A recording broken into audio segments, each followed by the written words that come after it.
Welcome back to the Intentional Wealth channel. You are watching the third video in how to build intentional wealth. What are those pillars? I'm Cher Cunningham, I'm your coach. I'm Jim Pillow, I'm your consultant.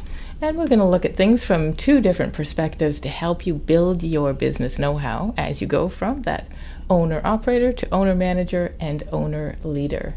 This video is exciting. It's the one that business owners avoid dealing with. They think they're not ready. They think they're too small. The banks tell them they're not rich enough, right? This is the most neglected aspect of your business support that we are so thrilled that we bring to you. It's that, so just because that's a very funny comment. So in the retail arm of the bank, of course, you're richer than you think. But it's the experience of business owners that when you get a business and you go to the bank, they say, oh, you're way poorer than you think. So just a reflection on the different attitudes. It's true, because those businesses that are the backbone of the communities, right? They're not the startups that are trying to get rich and sell it off. They're not the big real estate investment trusts that are building out, but they're the solid businesses that are building in their community, creating employment. They're not generating massive profits individually, but man, they fuel the country. They certainly do. And so when we look at that, we look at that and say, how do we democratize wisdom for these people? Absolutely. And this is so exciting to me. When I started working with Podium Prosperity, they were my client, and I started bringing clients to them because I work in a world of mindset and strategy and a lot of the physiology of excellence, how to be a strong leader. But if you don't have the data to drive that, and if you don't have the tools in place to maximize your wealth, reduce your taxes, and protect your wealth engine, but also you as the key asset in your company, then it feels like a real place of airy-fairy nonsense. And it certainly is not that. All of the work that we do leading up to this rubber hits the road piece is to really, really simplify it, is to get a long-term view on your cash flow. Yeah, it takes you out of hope, business. Right? It takes you out of hope into Absolutely. Actual numbers. Let's see what cash flow your wealth engine is generating. Let's see how much your life and legacy are going to consume of that. Because once you have visibility on your cash flow, all kinds of very, very, very interesting financial opportunities, because that's my side of the business as a consultant, so many financial opportunities are open to you now. If you're willing to make the mindset shifts, let those paradigms hit you, and start dealing with wealth in this more elite level. This is, I think, why we see such a disparity between the really wealthy and the people that are kind of low middle class these days, that we're getting by. We're surviving mode that they're in. That they aren't embracing this. It's when you embrace this way of looking at wealth, you can now put in place tools, plans, intentions to grow exactly what you want, exactly what you need. And it's been such a gift to my clients because it's accelerated their ability to do all the other pillars. Right? When you know that your plan is based on data, when you know your team is moving you towards wealth and freedom, then you are able to double down on the confidence, the boldness, and reach out to people that are actually help you grow your business. When you have pillar 2, which is the foundation, and you have pillar 3, which is building the wealth, you actually get to where time freedom becomes the possibility. It becomes an expectation. It actually moves you out of that business and into that 4-week vacation, right? That's one of the good tests for, are you a leader in your business? Can you go on a 4-week vacation? Have you eliminated that linchpin? When you have the pillar 1 of design, the why, and pillar 3 of build, then you're actually hitting the impact you want in a sustainable way, right? This is where you can actually start building in those philanthropy pieces, the charity pieces that you probably thought you should do much earlier. So Jim's going to do a lot of the speaking on this piece as we go through 3 aspects. Tax-wise, which we all want, to just pay less to the CRA, what we need to, but no more. Cash-wise, so that we actually understand, right? Cash flow is king. And risk-wise, so that we belly up and say, I actually need to protect myself, my business, my legacy, my family, because I am creating the wealth for our family. And cash, I would start there with CashWise. The first two pieces, the first two pillars of the framework produce a projected cash flow. The role of the leader of the business is to manage the cash flow. You have employees, you have customers, you have vendors, you have real estate, you have the purpose of all that stuff at the end of the day is to produce the cash flow. And once you have the cash flow and once you know what your cash flow is, coming back to our banking example that we just gave, the reason why banks say you're richer than you think is because they can look at the T4 of an employee and know what that person's cash flow is. They look at a financial statement from a company, and unless you've got a future-looking plan, they don't know what the cash flow of that company is. Because employment is relatively steady, but business fortunes wax and wane. And cash flow, when you're first starting out, you may have done a business plan that had this is coming in, this is going out, this is coming in, this is going out. And that's a piece of cash flow. Yes, it is. It doesn't actually encompass what's meant by cash flow. Sometimes cash flow means what's the money left over at the end of the week, of the month, of the project, right? It can be used interchangeably with retained earnings, right? What's the cash flow of the company? Right. So that's, again, elevating some of the things that you may have been taught in the past that got you to here to help you take that next step in understanding how cash flow is king. Every growing business owner dreams about and plans towards landing a big client. So that's a marvelous thing. But if you land a client and haven't thought about the cash impact of that on your business. So if you make things, that means you're going to have to buy things to satisfy that client before you deliver it to the client, which means the client's not going to pay till months after you've bought the inventory and hired the people and incurred the cost. And it is very common in businesses that are not prepared for that tremendous opportunity to actually go bankrupt. And of course, the way you preclude that is you put a plan together, you anticipate the large customer, you run your cash flow and discover, oh my goodness, we're actually going to be short money to actually serve this customer once they come in.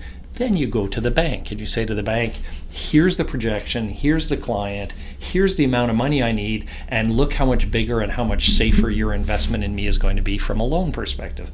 That's what banks need to see, and that's what is one of the biggest challenges in growing companies. It's the most dangerous thing in growing companies is impeding your cash flow to the point where you bankrupt yourself.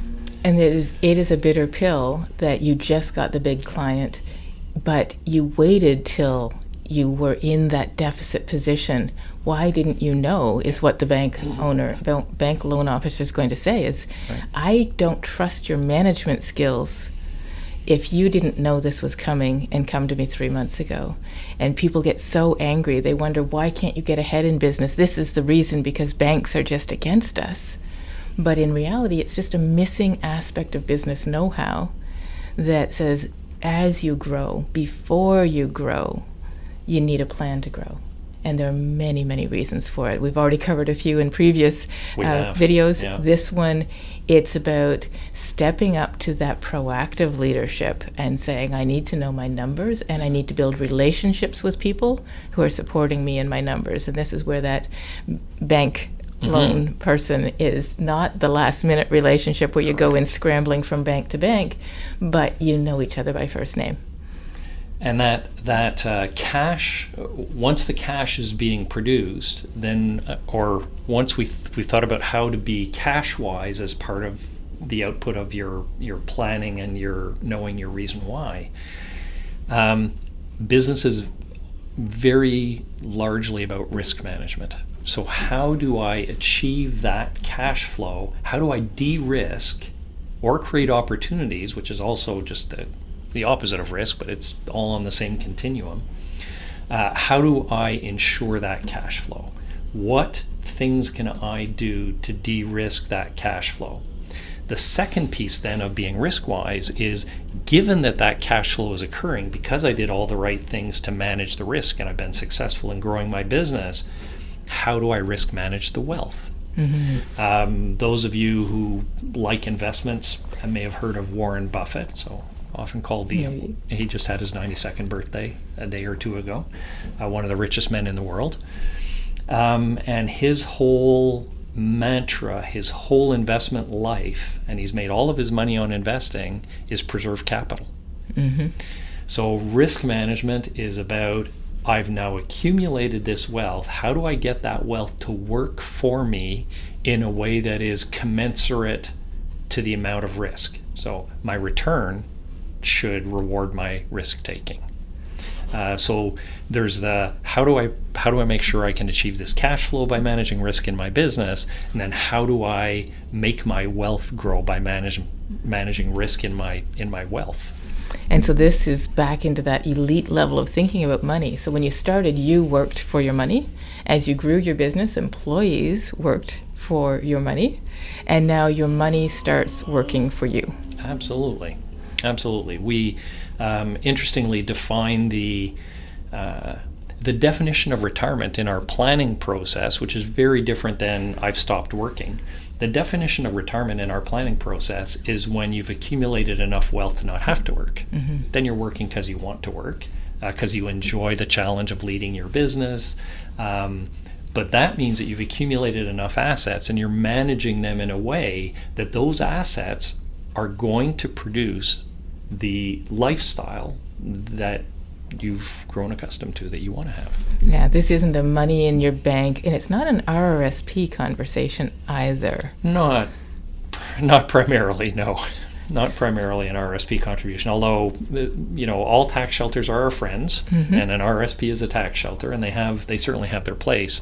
But and leading from sort of risk-wise into tax-wise, the tax is the biggest expense you're ever going to have in your life, personally and possibly corporately. And if you're a business owner and you're in what the government thinks of as a small business, which is to say, your annual profit before taxes in your business is $500,000 or less, you are in a phenomenal tax environment. There are so many opportunities for you to optimize your integrated tax position, your personal plus your corporate tax position. If you're in that small business world, from an earnings perspective, it's absolutely incredible how managing that piece of your wealth appropriately is just vastly multiplies where you're going to end up, which has an impact on your legacy and lifestyle. Yeah, huge shifts in how you look at the money generated by your business as you think of it as an asset that is fueling these pieces. We have a great diagram. I think I'll get Jim to draw it out for you in a future video about how to think about the profit generated by your business and stop thinking of it as T4 income, but thinking about how do you leverage that in a way that isn't from a place of scarcity. Right? There's a temptation to say, this is my money, I must pull it out, that you have to get over to really multiply your wealth in this fashion. Yeah, wealth is made over, generally, true wealth is made over the long term. So a number of the strategies, once your cash flow, again, we would never develop a plan for a business owner that actually created scarcity. I mean, that's just contrary to everything we've just talked about. So when the true scarcity part of your business is gone, when you've moved from survival into stable, when you know that there's a certain amount of cash flow coming in, when we've built a plan that projects how the cash flow is likely to grow over the long term, you need to approach your wealth building with a long-term mindset. That's where true wealth is built. Yeah, and it doesn't take that long to hit that shift in mindset. It just takes seeing new ways of understanding the information, and it's very palatable when it's your own wealth that you're learning through. It is. It's a motivating place to go, this is what my money's doing, and it's amazing what you can take those next steps of understanding. And it is delightful to work with people, because we don't work with the big corporations. We don't work with the people with their economics degrees. We work with people who they started their business because it was something they were great at, but then it grew. And it grew to a level of success they hoped for but didn't plan for. And so we take them out of scrambling, we take them out of winging it, and help equip them with the things that the bigger businesses are doing, but at the scale that fits them, their lifestyle, their family. To torture the metaphor, we'll make sure that the right tires are on your business when it hits the road. Ooh, I like that. There we go. So when we have built these 3 pillars and we have impact, profit, and time freedom, that is that place of intentional wealth, right? That is that place of whether you want to have a work optional lifestyle or not. When you structure your systems right, that becomes a reality. It's a possibility. It becomes a place of choice instead of let's see what happens to us. Let's see what the year will look like. And I know that with COVID sort of behind us, we've gone through a lot of uncertainty, and let's see what will happen. And as you're planning forward, this is the time to say there are tools that build certainty back in, no matter what is happening out there. There are places of certainty that you can have within your business. So that's the 3rd pillar, and they all work together. What's really fun to me is that in our team, we sit in a place of taking on these pillars together, and we each have strengths in these pillars that we bring to you. But one perspective isn't enough, right? That's why you need the bigger team. That's why we have a bigger team here in the office. Absolutely. Is to bring all those different perspectives and not leave out some of the why. If all you sat in was, what's the best investment for me? And it doesn't take into account, how does that support you and your family? How does it support your time freedom and your lifestyle? Then you can have a lot of money, but not be very happy. And we know that this framework impacts our businesses, the clients we work with, and we're excited about helping you apply this framework to your business. Yeah, this is how we've captured what we've succeeded in doing with others so that we can reproduce it with you. This is what you hold us to. If you want to learn a little bit more, there will be a link underneath this video to the Intentional Wealth Assessment. That will take you down the step-by-step path to see where are you at in this process. And you'll find that there is, at the end of the assessment, a free sounding board session that you can noodle this around with us and see where you're at. Often you'll think, I'm not ready, but in reality, the time to get a personal trainer is before you have a six-pack. The time to get a house cleaner is before you've polished the furniture, right? That temptation is real. Yeah. We're very much looking forward to hearing from you. The tool is, we think, really interesting. We spent a lot of time laying out those questions so that they reflect how we think business owners are going to interact with this framework, with our guidance. So you'll find it very informative as well as insightful. And you will get a little spider graph of the results that when you choose to work with us at a year in, we do that spider graph again to see the measurable growth that you've had, so that it is a visual representation of how you have grown as a leader. I'm Jim Pillow, the consultant. And I'm Cher Cunningham, the coach. Until next time. We'll see you then.